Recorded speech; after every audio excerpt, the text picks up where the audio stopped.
We're going to start the recording and going to start admitting people.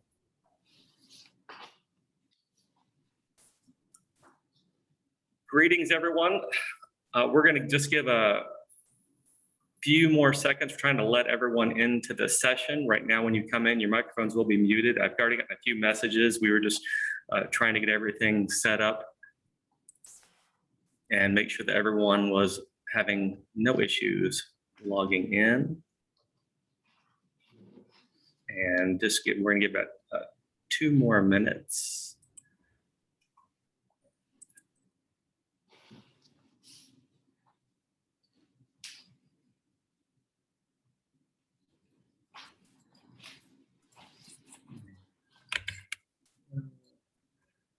We'll see lots of fantastic chats going on here already in window here on the right. We're gonna have few great discussions. Feel free to greet everybody and tell everyone where you're from, what you teach. So we're doing, just so we don't run out of time in our session, we're going to get started. I'd like to first of all welcome you all to the Holocaust Memorial Resource Education Center's 2021 Dr. Norman N. Wall's Summer Teachers Institute. We'd like to start off this session with a word from Harry Wall, who's the son of Dr. Norman M. Wall, who this institute is named for. We'd like to thank the Wall family for their sponsorship and for their continued part in our community. The generosity of this family has helped keep this institute going each summer, and I'd like to personally express my gratitude. Dr. Norman M. Wall is a retired cardiologist who devoted his life to medicine, human rights, and Jewish life. He was a longtime board member and community leader of the Anti-Defamation League and fought against bigotry, discrimination, and social justice for all. His son, Harry Wall, is one of the 3 children of Dr. Norman M. Wall. He has long been involved in human rights and Holocaust education. He worked for many years with the Anti-Defamation League, first as the head of the Israel office and later as the associate director for international affairs. After leaving the ADL, Harry consulted for several nonprofit organizations, and among them, the U.S. Fund for UNICEF, the Joint Development Committee, and others. He's written for the New York Times and CNN.com, The Forward, and many other media, usually on subjects on Jewish heritage, Holocaust, and anti-Semitism. He's on the board of directors for the Olga Lengyel Institute for Holocaust Studies and Human Rights and the CEJI, a Jewish contribution to pluralism in Europe, and now lives in Tel Aviv. Mr. Wall, thank you so much for being with us to start our session off today. I'm going to turn everything over to you. Thank you, Stephen. It's really a pleasure to be here and to meet these wonderful teachers. I'm so excited about this program for a second consecutive year. I'm just checking my computer battery for a second. And to be joined here by my sister Sharon from Washington. I don't know if my brother Jay was able to log in, but we are very, very pleased by this program and by the work that you are doing. So let me talk a bit about my father and about I think some of the impact of kind of work that you are actually doing. He's and why he believes so strongly in the mission of the Orlando Holocaust Center. My father was born in 1919 in a small coal mining town where his father, a peddler who immigrated from Russia, started a dry goods store. They were one of 2 Jewish families in an otherwise entirely Christian community, and yet were completely accepted and had, as he described it, a very, very open, wonderful youth there. It was only later when he decided he wanted to go to medical school that he encountered his first kind of institutionalized prejudice, I would call it. He was the youngest of 9 children, 2 who were killed in service of their country, and a sister, a nurse, who was the victim of the 1918 pandemic. Yes, that pandemic. It wasn't until, as I said, when he decided to become a doctor and he went to the University of Pennsylvania, and he discovered there was a quota on Jews who would be admitted to medical school. And I'm not sure if he got in because of his outstanding marks or because he changed his name from Wallowitz to Wall, which of course made it less easy to detect who was Jewish and who wasn't. In any case, he graduated, served as a medical officer in World War II, started field hospitals in the North African theater and the Middle East, supporting the war effort, including one that was established in Israel. It was there in the pre-state era where Jews were arriving as refugees that he started a medical center that became the largest hospital in Israel and in the Middle East, Tel HaShomer. It's also where he met my mother, a Holocaust refugee from Germany.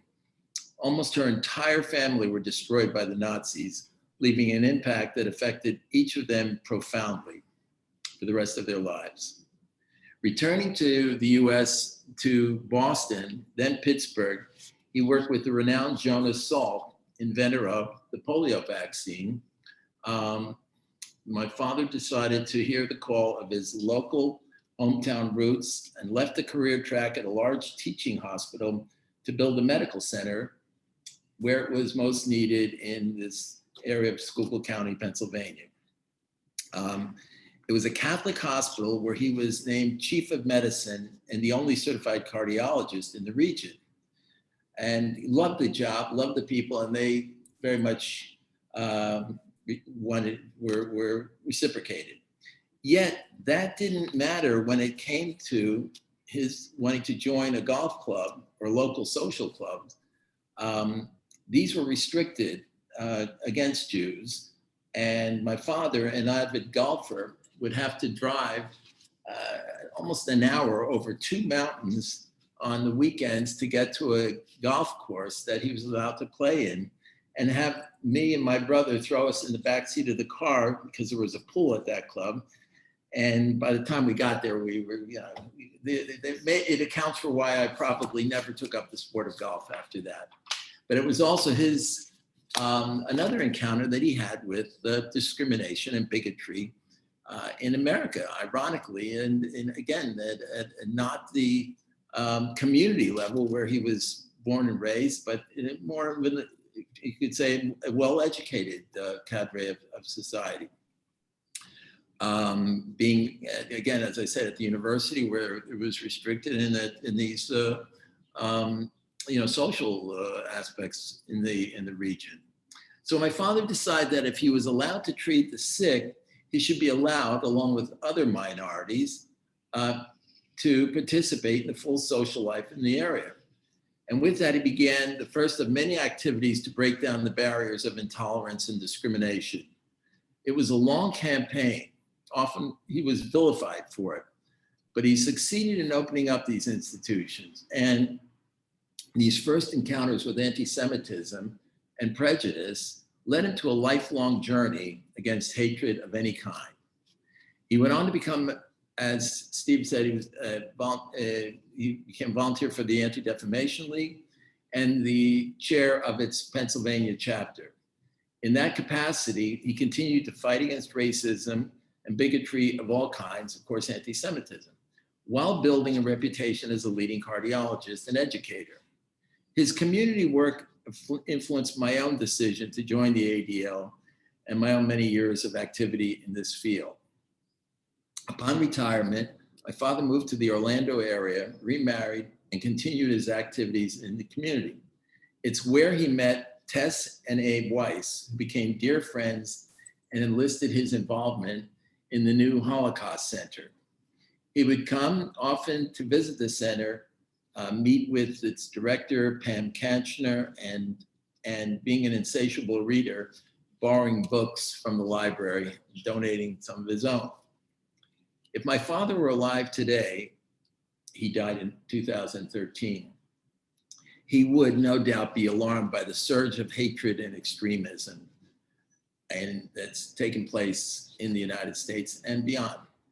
And I'm referring here to the Charleston church killings of 2015, where 9 African Americans were gunned down in church. The Pulse nightclub massacre in Orlando, where I believe 45 people were killed, most of them gay youth, LGBT youth.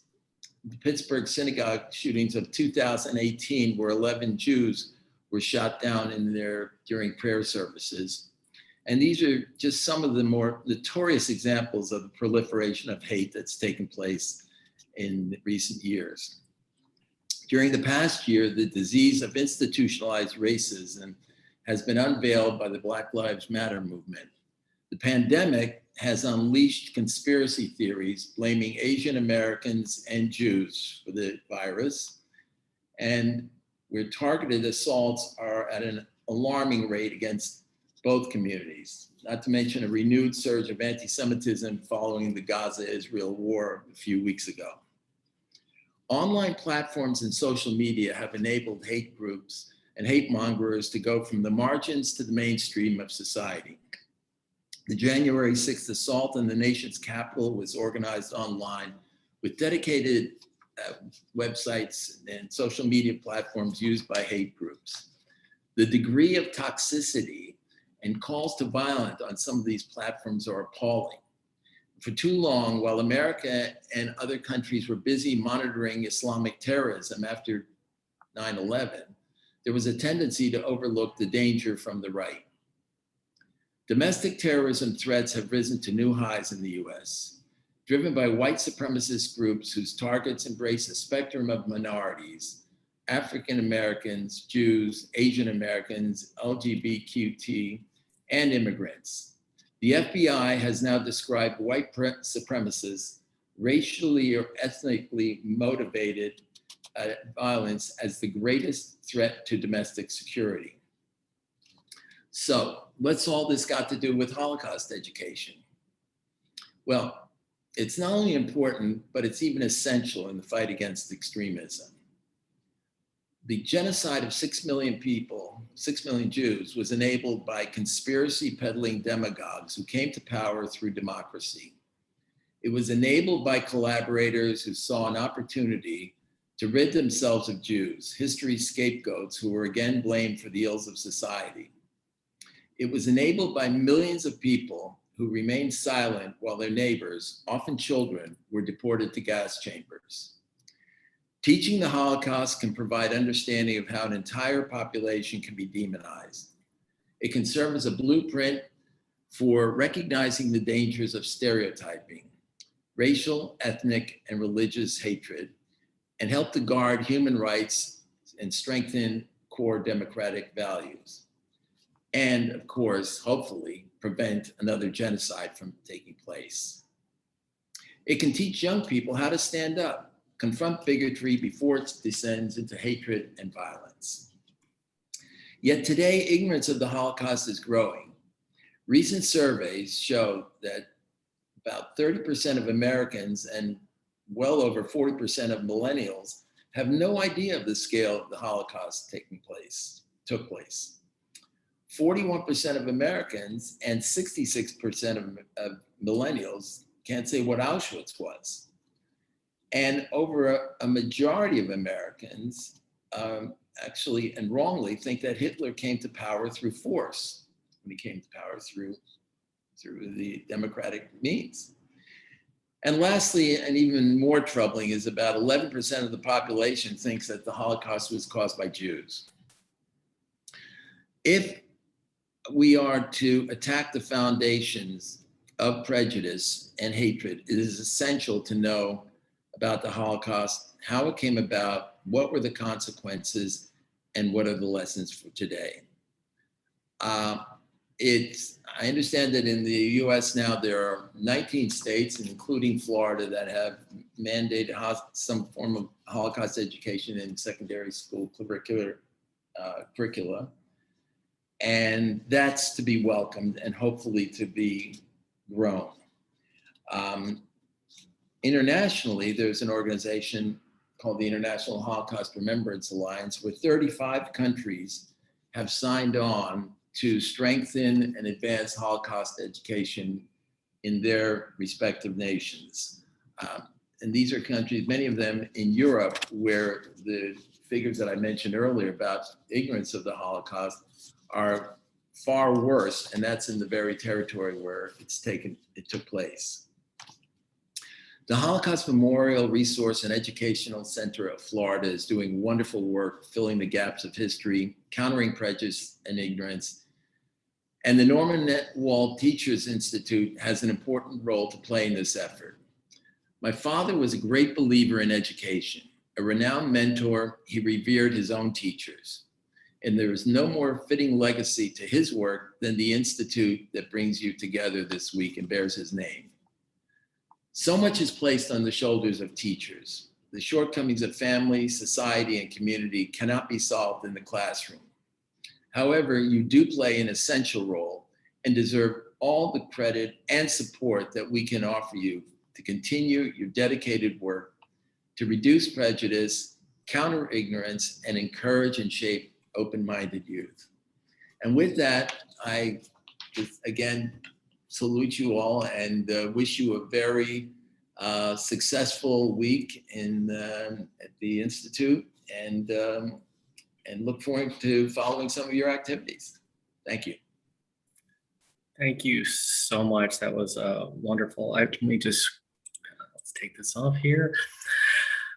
So I appreciate the discussion. Let's real quick, I'm gonna take a few minutes just before we go on to the next session, just to kind of review and go over a few things, because HUVA is new for everyone, and I hope I already see that it's been really engaging. We've had a lot of teachers already start to engage here within the community. It's been fantastic. So before we go to the next session, I'm going to take a few minutes after hearing that incredible kickoff. Yes, Harry. And I just want to say one other thing that I meant to at the beginning, that it's the center really is the result of the generosity of my father's widow, Faye Wall, and who lives in Heathrow. And I think that she is really somebody who has also supported his work and supported the center. And I'm just delighted. I don't know if Faye was able to get on today. I know that having the recording, we'll be able to get this to her, but it's really a measure of how important this was that she has been so supportive. So thank you. Certainly, and thank you. I do believe we are going to have, everything will be recorded. Every session will be recorded individually so she can see it. And I do want to take a minute and really thank you and your family for your contributions and support of the center and the programs that we have like this, because we wouldn't be able to do it without that support. And I can't tell you how much we appreciate you and your family for all their support. Let's go real quick. I'm going to do something I don't like to do, and that's spotlight myself for a minute. What I'm going to do is I'm going to share my screen just for a moment. We're going to kind of cross over because I've had a lot of questions on HUVA, and so I'm going to cross over into the next section and the next session that we've got, and just initially talk a bit about how to use HUVA and navigation questions, things like that, just so no one feels like they are lost before I go into my session. I'm going to share my screen for a minute, and you may see something like this in your screen. And I want to point out a few things. When we are ending each session with the intent of recording each individual session, because I do have some teachers who are not able to attend live sessions. So they're going to come in and view sessions later. I'm going to have to upload and connect those within HUVA. So when I end the session, you will actually have to click on the show agenda section up here in the top where I'm pointing to, and hopefully everyone can see it, and click on the agenda and go to the next session. We are using the same Zoom link for all the sessions for each day, but it will end it and you will have to rejoin by clicking on the session. Just to give you an idea real quick I'm going to give you a preview. If you look here, I'm going to click on the Nazi's granddaughter, Sylvia Fodi's presentation. When you go through, at the bottom here, you will see a brief summary on each section. I posted a video here that Sylvia wanted everyone to watch, a little bit about occur, and also handouts for each section that have been created. Each one of the sessions may have something of that nature that you will be able to look at and view and download. Some will be more general. To the right of your screen, you should see, you can see a Q&A session for asking questions. There may be polls posted, a place for you to chat within the session, and also a community board in an area where I might have you go into one of your groups, such as ELA or social studies, so you can actually work with people within your own special disciplines. And I'm going to go back to this session here, our welcome introductions. I kind of see this is a speaker's view a little bit, and seeing questions and Q&As. And we don't have anything additional posted in here, but as you go through, you can also look on the left-hand side and find all the documents that are uploaded and posted, as well as a video gallery, photo galleries for you to upload photos, images, comment with each other, and engage even after the sessions are closed. And that's one thing I really want to focus on, is that what makes Hoover great is you are able to focus on these sessions and contribute long after the sessions are over. The only thing I would ask is, within each session, try to keep the chats and the Q&As on the individual session itself. And real quick, I do have a question from Sherry. Mr. Wall, I've got a question from Sherry. It says, what is the national website, National Remembrance? What was the name of the website again? The International Holocaust Remembrance Alliance, IHRA, IRA. And it's, I think you'll just find it by Googling IHRA and Holocaust.